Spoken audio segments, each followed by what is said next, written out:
اور جہاں تک پاکستان کی بات ہے آپ کے جیسے we are living in a third world country, تھوڑا سا انویسٹر کو خاص طور پہ فورن انویسٹر کو لانے میں ایک مشکل کا سامنا ہوتا ہے، اس کے ابہام ہوتے ہیں، اس کے خدشات ہوتے ہیں، ان کو دور کرنا بڑا ضروری ہوتا ہے، جس کے لیے political stability yes is very important, because policy ہر گورنمنٹ کی اپنی ہوتی ہے for business policy. As so far this is concerned yes سرمایہ کاری پاسبل ہے، اور گورنمنٹ جو کرنٹ گورنمنٹ ہے یہ بھی کوشش کر، ہر گورنمنٹ کوشش کرتی ہے کہ بیرون مہنگی توانائی، ہاں آئیڈیل ایٹماسفیئر ہم پرووائڈ نہیں کر سکتے انہیں اس وقت یہ پوزیشن، لا اینڈ آرڈر کی پوزیشن، لا اینڈ آرڈر کی مسئلہ ہے ہمارے پاس، ٹیررزم میرے کا نزدیک مسئلہ سب سے زیادہ امپورٹنٹ کرپٹ بیوروکریسی کا بھی ایشو ہے، جو ملٹیپل یس جو پرابلمس ہے، اور خاص طور پہ جب تک کنسنسس نہیں ہوتا، جب تک اس چیز کی فضا نہیں ہوتی. مثال کے طور پر اگر میں ایک سرمایہ دار ہوں اور میں نے ایک پاکستان میں انویسٹمنٹ کرنی ہے، اور میں سمجھتا ہوں میں دیکھوں گا، میں ہر زاویے سے دیکھوں گا پاکستان کو کہ اچھا میں یہاں پہ ایک فیکٹری لگاؤں گا تو کیا میرے پہ ٹیکسز کس حساب سے لگیں گے، اچھا گورنمنٹ نے مجھے چھوٹ دی ہے، کیا یہ گورنمنٹ ٹکے گی، کیا اگلی گورنمنٹ آ کے دس از دا مین پوائنٹ، اگر کیا یہ گورنمنٹ آ کے اگلی گورنمنٹ آ کے کیا وہ میرے جو مجھے چھوٹ ملی ہے وہ ختم تو نہیں کر دے گی. اس لیے آپ نے دیکھا ہوگا کہ کئی اسٹارٹ اپس انٹرنیشنل پاکستان میں آئے، کئی چل گئے، کئی بند ہو گئے، کئی چینز بند ہو گئے. ڈو یو تھنک کہ یہ جو سرمایہ کاری ہے بیرونی ہو یا اندرونی ہو، اس کا عوام کے مینڈیٹ سے بھی کوئی تعلق ہے؟ جی دیکھیں، جہاں تک آگے بات ہے، پولیٹیکل اسٹیبلٹی آتی ہی تب ہے جب عوام بھی، کیونکہ ہم ایک جمہوری ملک میں رہتے ہیں، جب تک عوام آپ کے ساتھ شانہ بشانہ نہیں کھڑی ہوگی تب تک جو ہے وہ ملک میں استحکام، آپ کو پتہ چوزن ریپریزنٹیشن اگر ہوگی تو پھر استحکام آئے. بالکل کہیں بھی ہو آپ، ہم کوئی کسی کی بادشاہتی نظام میں تو رہتے نہیں ہیں، ہم ایک جمہوری ملک ہے، تو جب تک جمہوریت کا نفاذ صحیح طریقے سے نہیں ہوتا، میں مثال کے طور پہ جیسے میں ابھی پہلے ذکر کر رہا تھا کہ Do you think we are living in a democratic state?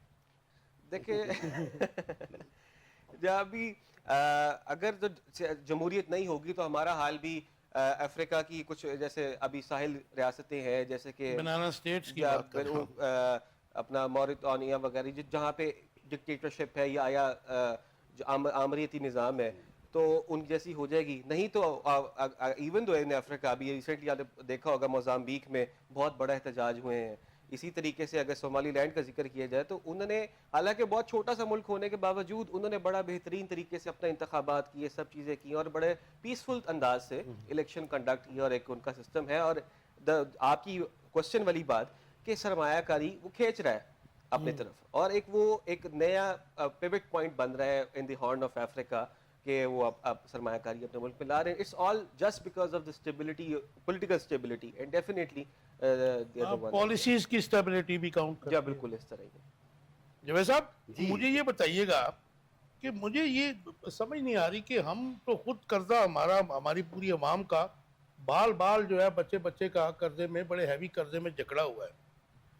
کیا قرضے لے کر پاکستان میں سرمایہ کاری ہو سکتی ہے؟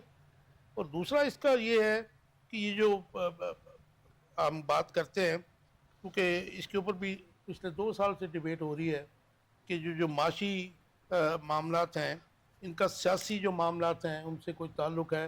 کچھ لوگ کہتے ہیں جی اگر آپ کا اکانومی کا جو ہے وہ جو ہے استحکام ہو، معاشی استحکام ہو، تو سیاسی استحکام بھی ہو جاتا ہے.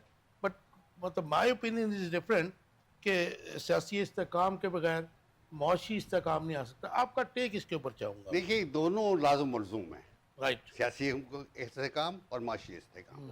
ان سے زیادہ امپورٹنٹ بات لا اینڈ آرڈر اور عدل رہی ہے. وہ آئیڈیل کنڈیشنز کی بات کر رہے ہیں. اگر آپ کے ملک میں عدل اجتماعی نہیں ہے، آپ کے عوام ترقی نہیں کر سکتے، آپ کے یہاں خوشحالی نہیں آ سکتی. اگر آپ کے یہاں لیگل ڈسپنسیشن نہیں ہے تو کوئی فورنر آپ کے ملک میں آ کے انصاف نہیں لے سکتا. بنیادی جو فلسفہ ہے وہ یہ ہے کہ قرضے پروجیکٹ بیسڈ ہوں تو کامیاب ہوتے ہیں. قرضے قرض کر کے لیے جائیں تو وہ آپ کی ایڈمنسٹریشن پہ خرچ ہوتے ہیں، وہ آپ کے عیاشیوں پہ خرچ ہوتے ہیں. وہ ابھی محترمہ پاکستان گورنمنٹ نے کیا کیا کہ 1100 تک کاریں لیتی ٹیکس ڈپارٹمنٹ کو، اپنے ممبر پارلیمنٹ کی تنخواہیں ڈبل کر دی. یہ قرضے جو لیے جا رہے ہیں یہ وہاں خرچ ہو رہے ہیں. میں عمان میں رہتا ہوں، آپ کو پاکستان گورنمنٹ نے $62 بلین چائنا سے قرض لیا ہے کس کام کے لیے کہ کاشغر میں سامان پیدا ہوگا, اس کو سڑک کے ذریعے کراچی لائیں گے, وہاں گوادر لائیں گے, وہاں سے وہ مڈل ایسٹ جائے گا. چائنیز جب مسقط آئے تو انہوں نے کہا ہم یہاں انویسٹ کرنا چاہتے ہیں.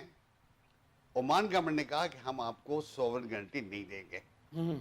سوورن گارنٹی نہیں دیں گے, آپ اپنے رسک پہ انویسٹ کریں.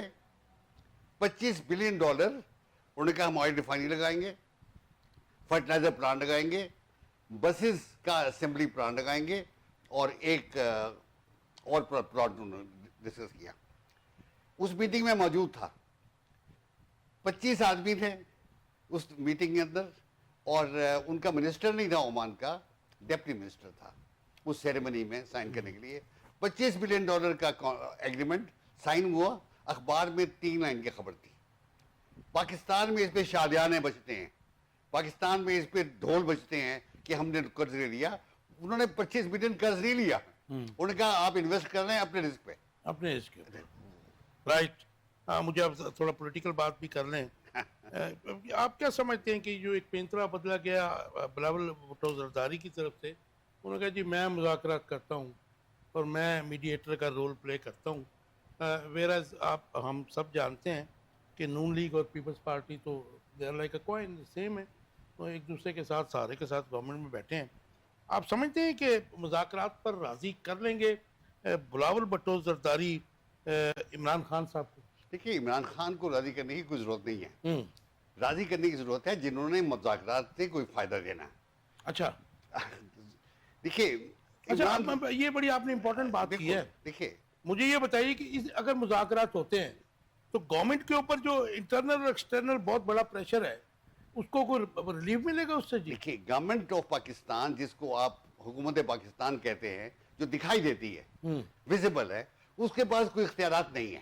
اچھا, بنیادی طور پہ اختیارات جو ہیں وہ ہماری اس اسٹیبلشمنٹ کے پاس ہے جو ملک چلا رہی ہے. ایک نیتی سے چلا رہی ہے یا کس طرح بھی چلا رہی ہے. مطلب آپ شہباز شریف کو ڈیفیکٹو سمجھتے ہیں؟ میں سمجھتا ہوں کہ یہ شہباز شریف ایسا ہی وزیر اعظم ہے جیسے رپورٹ ہوتے ہیں. اچھا, دیکھیے, بلاول کا پرابلم کیا ہے؟ بلاول کا پرابلم یہ ہے کہ اسے معلوم ہے کہ شہباز شریف نے جانا ہے اور اس کے بعد ریپلیسمنٹ چاہیے. اب ریپلیسمنٹ کے لیے وہ اپنے آپ کو کوالیفائی کرنا چاہتا ہے. کوالیفائی کس کے پاس کرنا ہے؟ اسٹیبلشمنٹ کے پاس. لہذا وہ اپنے آپ کو گڈ اینڈ بیڈ کے درمیان ایک فرق دکھا کے کہ میں سارے جو وہ اسٹیبلش کرنا چاہ رہا ہے اور جو ان کے ایکٹ ہیں دونوں پولیٹیکل پارٹیز کے, اس میں سے عوام جو ہے, جمہور جو ہے, وہ کہاں پہ ہے؟ عوام کہیں نہیں ہے. عوام کہیں پاکستان کے معاملات کے چلانے میں اگر جاوید نواز اور کاشف بشیر صاحب کا کوئی رول نہیں ہے تو عوام کہاں ہوگی؟ آفٹر آل پاکستان کے جو یہ جمہوریت جمہور کے بغیر ہے, یہ جمہوریت بغیر ملک ہے. اور یہاں جمہوریت اتنی ہے جتنی ہم لوگ کسی وقت اپنے عوام کو دینا چاہتے ہیں. مطلب کسی دن کہتے ہیں کہ اخبار کو آزادی دے دو, خبریں چھاپیں, وہ چھاپنا شروع کر دیتے ہیں. کسی دن کہتے ہیں بند کر دو, وہ بند ہو جاتا ہے. اچھا, تو آپ سمجھتے ہیں کہ یہ کامیاب ہو جائیں گے یا پھر ان کو ظاہر ہے کہ عمران خان صاحب تو کہتے ہیں میں تو ان سے ہاتھ نہیں ملانا چاہتا, اور یہ جو بات میں نے کی کہ پریشرز جو ہیں ان سے ان کو ریلیف مل سکتا ہے کہ مذاکرات؟ عمران خان ایک زمانے میں میرے ساتھ بڑے سے تعلقات تھے. ہم نے عمان میں اس کو 3 دفعہ انوائٹ کیا شوکت خانم کے لیے, اور ماشاءاللہ اس کی بہت فضائی ہوئی. عمانی اس محبت سے ملے, پاکستانی اور انڈین کمیونٹی نے بہت سپورٹ دی. عمران خان کا مسئلہ یہ ہے کہ اس نے ایک کتاب پڑھ رکھی ہے جس کا نام ہے پرنس. مائیکا والی کا پرنس؟ جی بالکل. وہ کتاب جو ہے پڑھنے کے بعد اس کے دماغ کے اندر ایک نقشہ ہے, اور وہ نقشہ نافذ ہوتے دیکھنا چاہتا ہے. یہ پرنس کی بات میں نہیں کہہ رہا, یہ اس کی جو سابق اہلیہ ہے اس نے بھی بتایا کہ میرے بیٹے کے ساتھ اس نے پرنس پہ گفتگو کی کہ اس میں کیا فائدہ ہے. دوسرا, اس نے نیلسن منڈیلا کی کتاب پڑھی ہے. اس کے سامنے نیلسن منڈیلا ایک ہیرو ہے جو 17 سال جیل میں رہنے کے بعد یا 18 سال جیل میں رہنے کے بعد جب باہر نکلتا ہے تو اس ملک کا ہیڈ آف دی اسٹیٹ ہوتا ہے. عمران خان یہ خواب دیکھ رہا ہے کہ میں جب باہر نکلوں گا تو لوگ ہار لیے کھڑے ہوں گے اور آرمی مجھے اٹھا کے وزیر اعظم بنا دے گی, جس طرح باجوہ صاحب نے اس کو بنا دیا. میں نے اپنے اتنے لمبے صحافتی کیریئر میں مطلب آن نیومرس اوکیزنس میں ہمیشہ یہ جو لاہور کے حکمران ہیں ان کو میکاولی کا پرنس کہا کرتا ہوں. ہے بھی بالکل رائٹ. مجھے رافع بتائیے گا کیسے دیکھتے ہیں کہ مطلب ایک آپشن یا آفر سامنے آ رہی ہے زرداری صاحب کی طرف سے, بلکہ سوری بلاول زرداری کی طرف سے. آپ سمجھتے ہیں کہ وہ اس میں اتنی کیپیسٹی اتنی کیپیبلٹی ہے کہ عمران خان جو کہ وداؤٹ نو ڈاؤٹ آپ جتنا بھی ظاہر ہے اختلاف بھی کر سکتے ہیں, ان کی سپورٹ بھی کر سکتے ہیں, لیکن سیاست میں اس وقت ان کا قد ان سے بہت بڑا ہے اور عوامی تائید بھی حاصل ہے 8 فروری کے الیکشن میں بتایا, تو کیا ان کے ساتھ کوئی نیگوشیٹ کریں گے عمران خان جی دیکھیں بلاول بھٹو صاحب نے بیان میں کہا کہ نہ تو وہ گورنمنٹ میں ہے نہ وہ اپوزیشن میں ہے. یہ جھوٹ ہے نا, یہ سب سے بڑا جھوٹ ہے. چلے ہاں یہ دیکھیں یہ قابل اعتراض چیز ہے کہ جی پریزیڈنٹ آف یہ تو پاکستان 5 منٹ کے لیے اپنی سپورٹ ہٹا دیں تو یہ بالکل اس طرح ابھی آپ نے بالکل سٹارٹ میں کہا کہ یہ تصویر کے 2 رخ ہیں. Yes they are like a coin. ٹھیک ہے, اب بات یہ آتی ہے کیا بلاول بھٹو صاحب یہ بات انہوں نے خود یہ منصب سنبھالا ہے کہ میں ثالثی کا کردار ادا کروں گا, کیا وہ اس پوزیشن میں ہے کہ وہ ثالثی کر سکیں؟ پھر ان کو کس نے کیا آپ کی بات میں سے بات؟ اگر ان کی نہیں ابھی ان کی بات ہی دیکھیں نا, کیا وہ اس پوزیشن میں ہے کہ وہ ثالثی کر سکیں؟ اچھا آج انہوں نے بیان دیا ہے کہ میں نے گورنمنٹ کو میں نے راضی کر لیا ہے, دے آر ایگریڈ کہ جی آپ مذاکرات کریں ان کے ساتھ جا کے. اب آپ اگر آپ ان کی بات ہی دیکھیں تو کیا گورنمنٹ اس بات پہ راضی ہوگی کہ چیئرمین پی ٹی آئی کو پے رول کے اوپر بانی پی ٹی آئی کو پے رول پہ نکال دیا جائے اور سی پی سی جو جس کا ذکر ہوا ہے اس میں انہیں بیسیکلی پرابلم یہ ہے کہ جیسے ابھی انہوں نے کہا کہ گورنمنٹ کا ایکچوئل فیس تو کوئی بھی نہیں ہے نا, کیونکہ رانا ثناء اللہ کوئی بیان دیتا ہے, وہ طلال چودھری کوئی بیان دیتا ہے, شہباز شریف صاحب ایسے سائلنٹ ہیں. بالکل تو وہ سمجھدار ہیں, سمجھدار ہیں, بولتے ہیں سکور کر رہے ہیں کہ بالکل وہی بات ہے کہ وہ سکور ہے کہ ہم کیا پولیٹیکل سٹینڈ. اچھا یہ جو مذاکرات کا جو بات کی چھیڑی ہے اس میں بینیفٹ کیا ہے نون لیگ اور پیپلز پارٹی کا؟ Because P T I has nothing to lose, وہ تو جو لوز کرنا تھا کر لیا انہوں نے. دیکھیں وہی بات ہے کہ پولیٹیکل بینیفٹ دیکھتی ہے پیپلز پارٹی اس کو کہ وہ ایک گڈ پرسن بن کے یا گڈ پالیٹکس کر کے کہ وی آر سم ون جو پاکستان کی بھلائی چاہتے ہیں, ہم پاکستان کا سوچتے ہیں, نہ ہم ایک سائٹ پہ نہ ہم دوسری سائٹ پہ, ہم چاہتے ہیں سب مل بیٹھ کے کریں تاکہ وہ جو ووٹر پریشرز کی وجہ سے بھی ہے. یہ دیکھیں میرا خیال ہے کہ پاکستان پہ انٹرنیشنل پریشر شروع سے رہا ہے, ڈفرینٹ دوروں میں ادوار میں رہا ہے, ابھی بھی آپ کے پیچھے کو ہمارے جو بیلسٹک میزائل پروگرام ہے اس پہ پابندیاں لگیں, لیکن کیا فرق پڑا؟ لیکن the thing is that کہ اس سے زیادہ میرا خیال ہے کہ پاکستان انٹرنیشنل پریشر یس نو ڈاؤٹ اس کا تھوڑا بہت فرق پڑتا ہے, ان کے نوٹس میں آتا ہے, لیکن ایسا جس کا اتنا ڈائریکٹلی امپیکٹ نہیں ہوتا until unless کوئی بہت بڑی کوئی سینکشن وغیرہ نہ آ جائیں یا کوئی ایسی کوئی چیز. 2022 میں تو تھا رجیم چینج میں, آپ کو پتہ جو ہوا تھا. اب دیکھیں وہ اگر وہ جس طرح کی اس کو دیکھیں تو اٹس ناٹ سم تھنگ کہ وی کانٹ ہم بات کرتے ہیں جس کو ہم پروف کر سکیں. اب کیا اس چیز کو ہم کس طرح پروف کریں گے کہ آیا وہ رجیم چینج جو ہے وہ, یا اگر ایک پارٹی اس کو رجیم چینج بولتی ہے اگلی پارٹی اس کو کہتی ہے کہ اٹس ڈیموکریٹک پروسیس. ہمارے رولرز کا تو کیا آپ کو پتہ ہے کریکٹر تو یہی رہا نا جی, یہ دیکھتے تو ادھر کوئی ہے, تمام حکم وہ پوسٹ کلونیل ایفیکٹ جو ہے نا وہ ابھی تک ہے کہ ہم سمجھتے ہیں کہ جو اگلا بندہ ہے وہ ہم سے بہتر ہے, وہ ہمیں بہتر گائیڈ کر سکتا ہے. دس از سم تھنگ جو کہ ایون آفٹر 78 ایئرز, مطلب 78 ایئرز ہو گئے نا.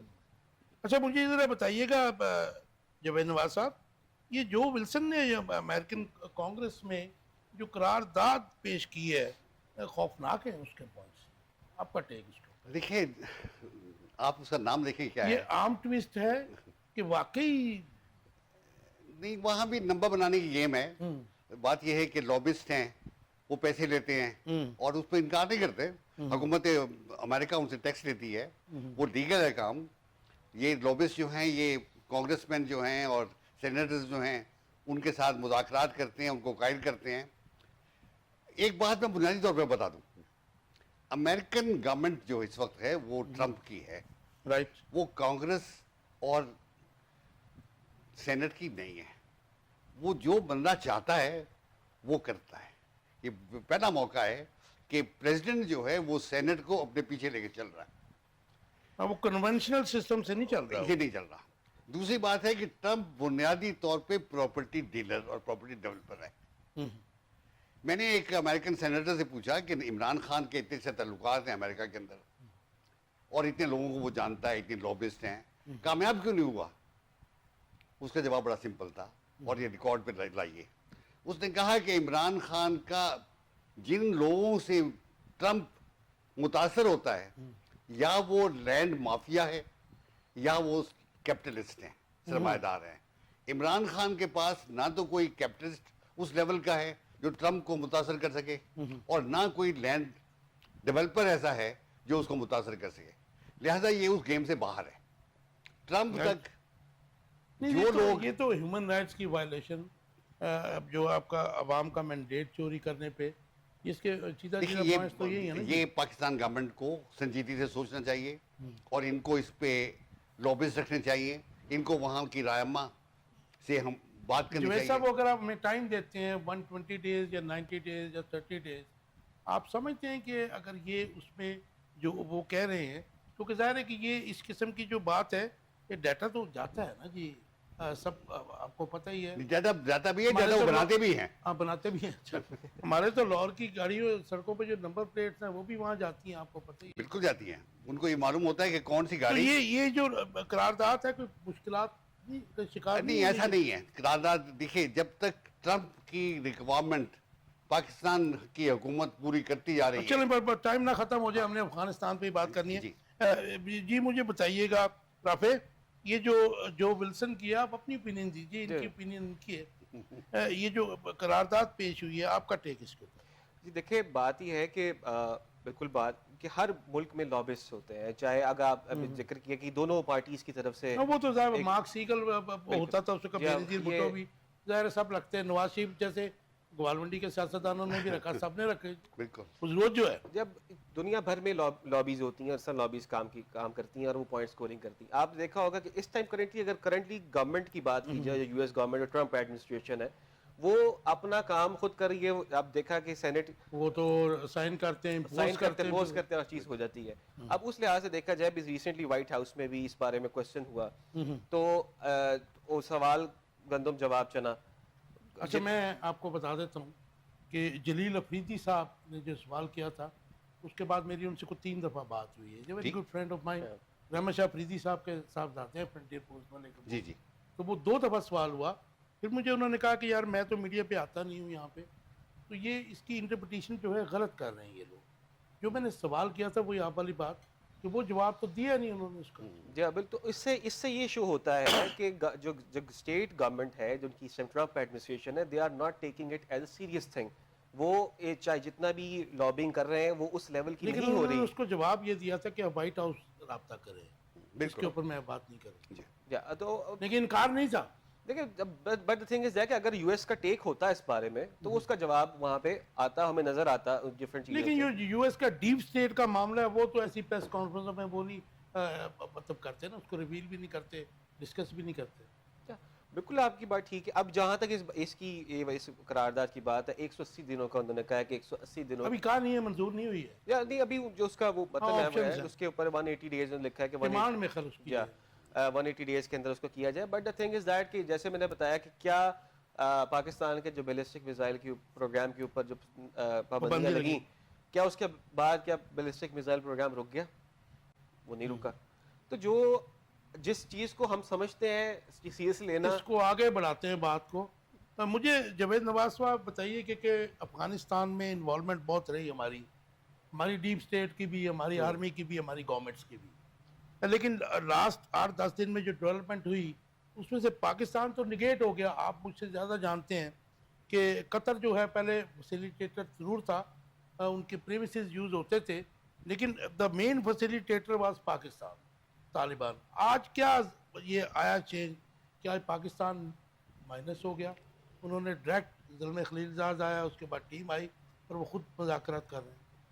یہ بڑی بدنصیبی ہے کہ افغانستان کے ساتھ ہمارا لائزون اس لیے کمزور ہو گیا کہ ہمارے پاس قداور شخصیات نہیں رہی.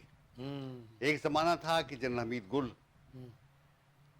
راولپنڈی میں بیٹھے ہوں, کابل میں ہوں یا کہیں بھی ہوں, افغان لیڈرشپ ان سے مشورہ کرتی تھی, کیونکہ وہ ان کو بنیادی طور پہ ایک مخلص دوست سمجھتی تھی.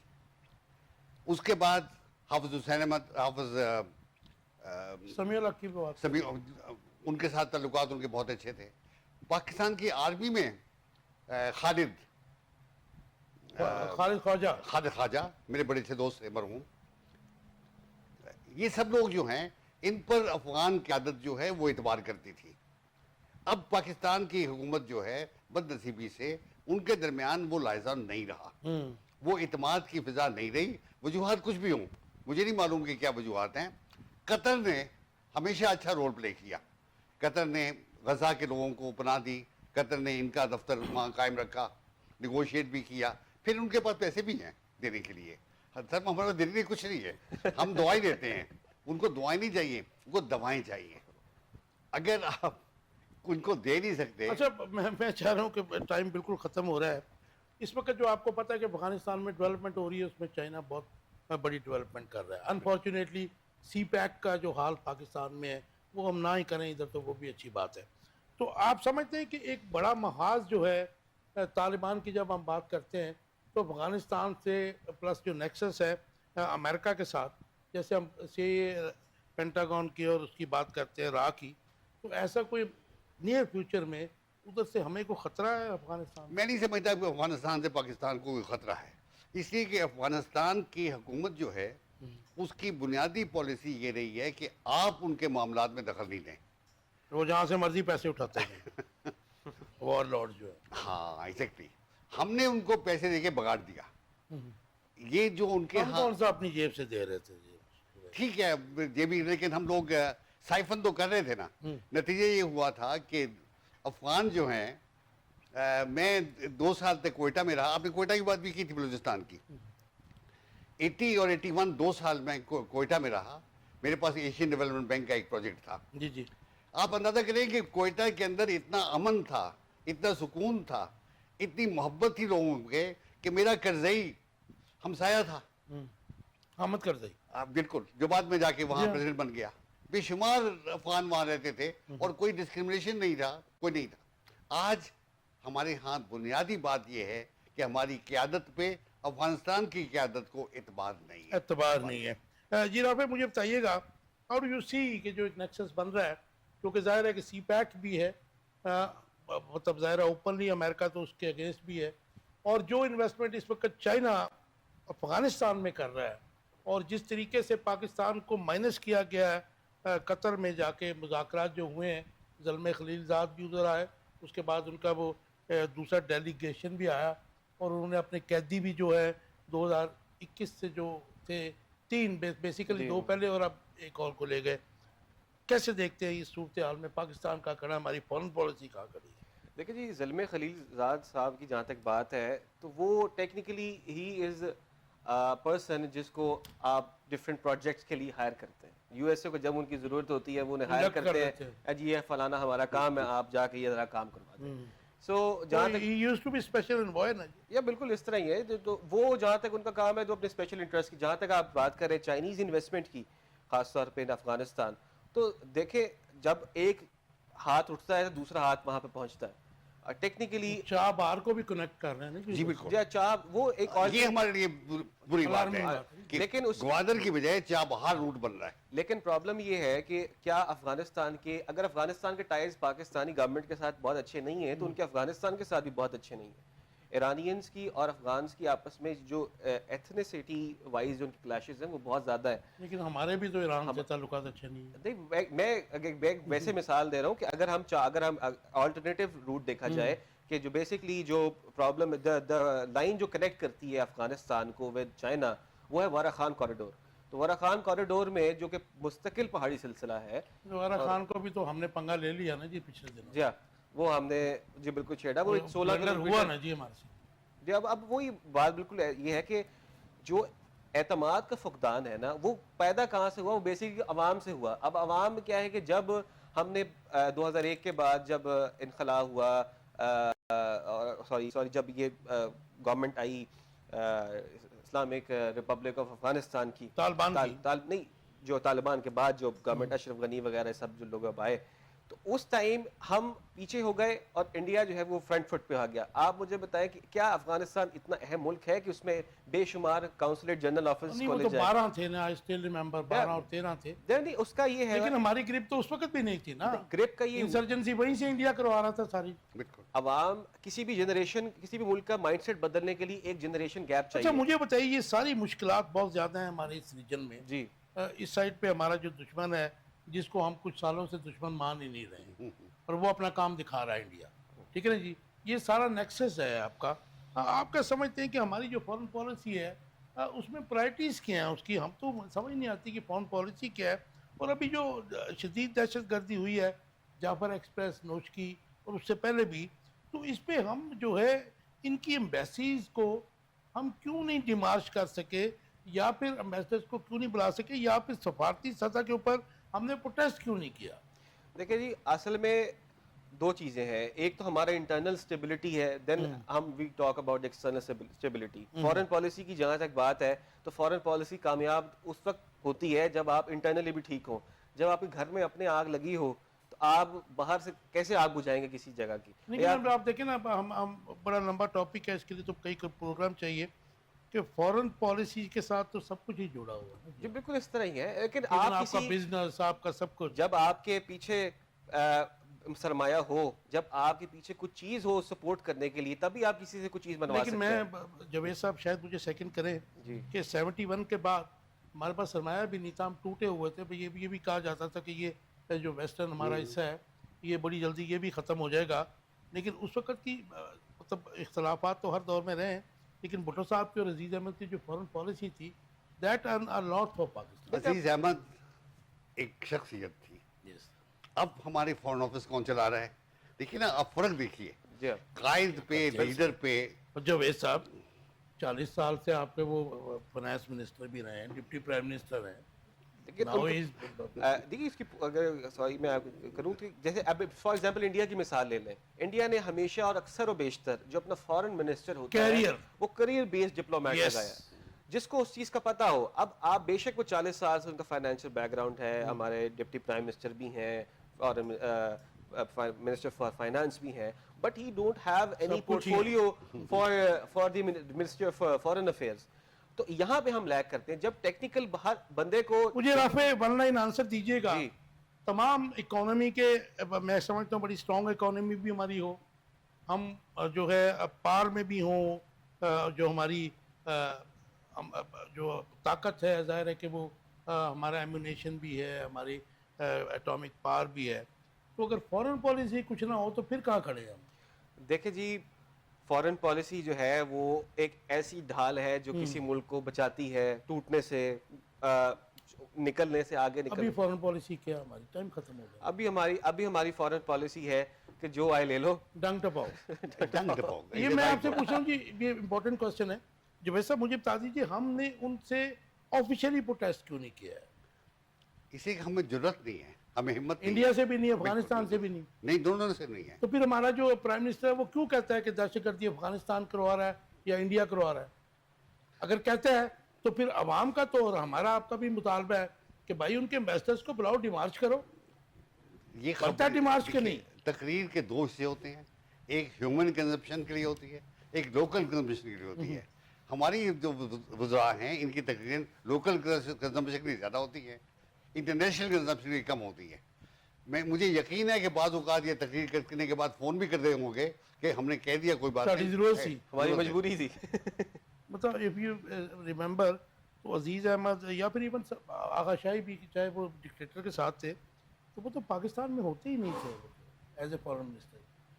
صاحب سے یعقوب اس سے قداور شخصیات تھی, وہ لگتے تھے کہ کسی ملک کے. ٹائم ختم ہو گیا. آپ سمجھتے ہیں کہ خارجہ پالیسی ہے ہی نہیں ہماری اس وقت؟ بالکل نہیں ہے اس وقت, ہم لوگ بغیر خارجہ آپ دونوں پالیسی کے دوستوں کا بہت شکریہ. ابھی بس آپ دیکھ رہے تھے آخر کب تک, کوشش کی کہ ایک ایسے ٹاپک پہ بات کریں بھی جس پہ بہت کم صحافی بات کرتے ہیں یا پروگرامز میں بات نہیں ہوتی ہے. مسالے والے پروگرام تو سب کرتے ہیں, لیکن جو لوپ ہولز ہیں ہماری گورننس کے ہی ہوں گے. اور اس میں ظاہر ہے کہ جو بڑی اچھی بات میرے دونوں گیسٹوں نے کی وہ یہ تھی کہ کیریئر فارن منسٹر کا نہ ہونا تباہی کا پیش خیمہ ہوتا ہے کسی بھی ریاست کے لیے. امید ہے آپ کو پروگرام پسند آئے ہوگا, آپ کا فیڈ بیک کا انتظار رہے گا. اپنا بہت خیال رکھیے گا. اللہ حافظ.